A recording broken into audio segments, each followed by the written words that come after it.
adjacent to that. So we're at the site of the Texas Deaf and Dumb and Blind Institute for Colored Youths, which is no longer here. It closed in the 1960s? 1961. 1961? With integration, right. Yeah.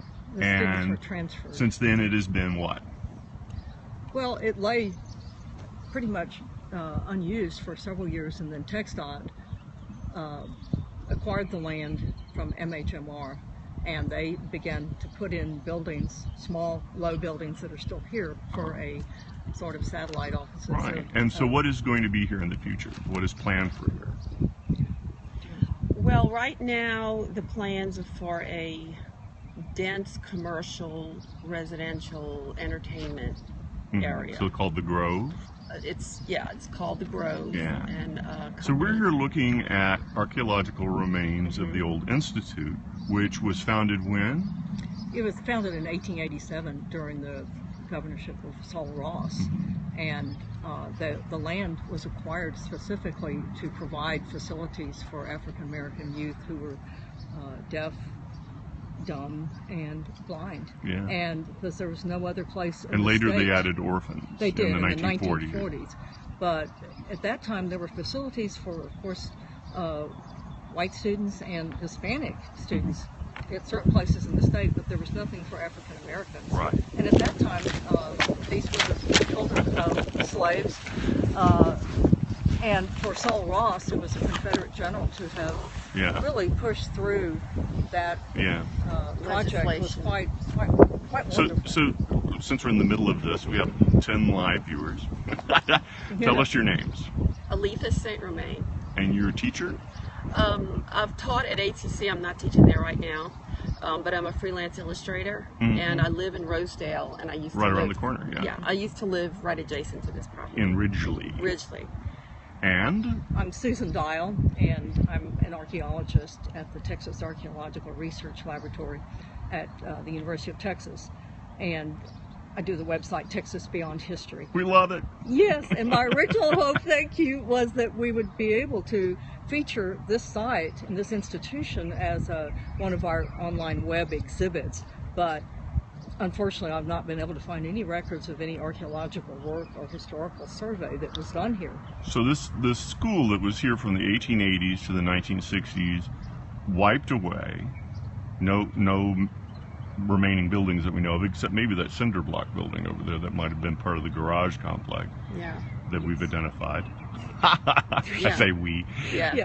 But we're here because no systematic research has been done on the ground. That's correct. You have done a lot of work here, but well, Aletha and I and a couple of others have done a lot of historical research, and then in terms of looking through files at the archaeological laboratory, there is no record of any having been done by the state, which is a fairly unusual circumstance for there not to have been an archaeological survey or a cultural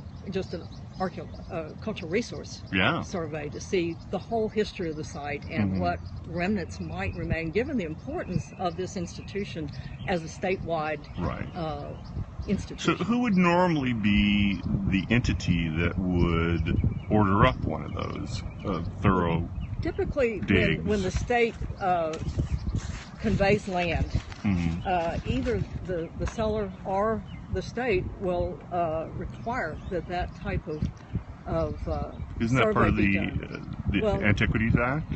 Yes, and the Texas Historical Commission, in talking with them, the word that I got is that the regulations are a little bit different for TxDOT in terms of the sale of their lands. Even though they're obviously a state agency, there are somewhat different regulations, and it's not clear why this did not fall under that, either for the developer to do the work before he began development, or for the state to do it before it actually sold the land. Yeah, so we found some interesting things. You found some shards.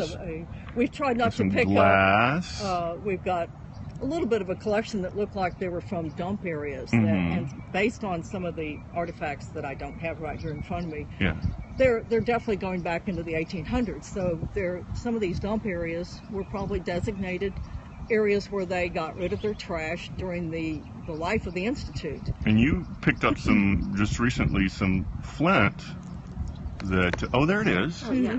This is a scraper I found.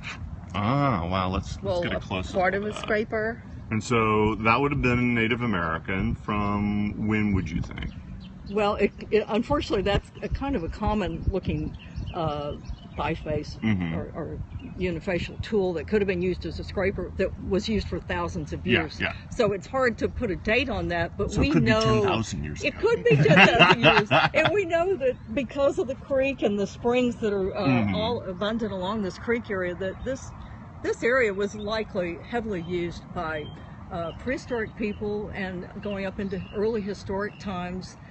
We know there's a 1840s log cabin nearby in the Rosedale area that was here during Yeah, the we got to time go of the see that again someday. Mm-hmm. Well, And it has an arrow point, a metal arrow point embedded in one of the logs. So we know that there was we know from history in the 1840s, there was still a good deal of interaction going on between.